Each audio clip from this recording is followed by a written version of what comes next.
One of the highlights of our season is this painting right behind me, is Andy Warhol's White Disaster from 1963.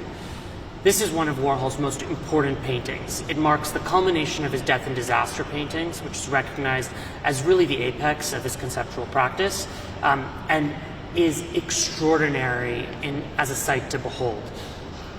The painting is one of very few large-scale death and disaster paintings that he did in the early 60s, which mark Warhol's fascination with mass media, American culture, and really the tragedy and spectacle of death. This painting is estimated to sell in excess of $80 million. There have been only 2 other large-scale death and disaster paintings to come up to auction in the past 25 years, and each time one has come up, it has reset the auction record for Andy Warhol.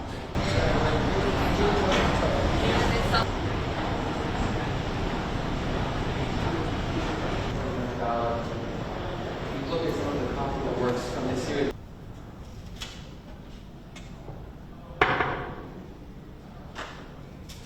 There's enormous appetite in the art market for the very best quality objects.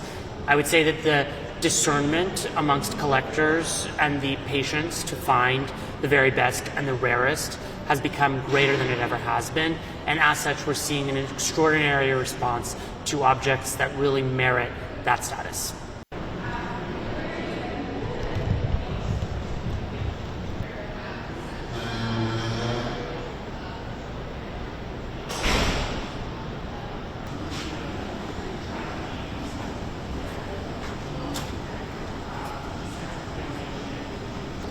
We're thrilled with the selection of works that we're offering this season at Sotheby's.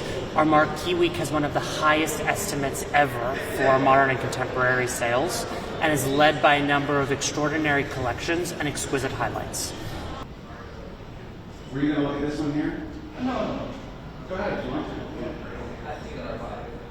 So a very exciting season here at Sotheby's this fall. Obviously a top highlight of our modern art evening auction is this Mondrian oil behind me, composition number 2 from 1930.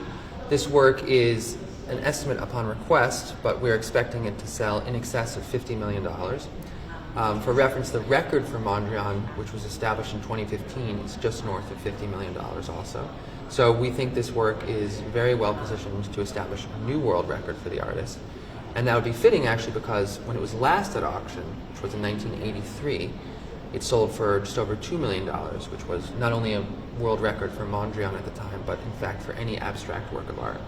So this has a history of capturing records, and we think that given the quality of this work and the rareness of not just any work by Mondrian, but one so successful from his best period, this should do just that in a couple of weeks' time.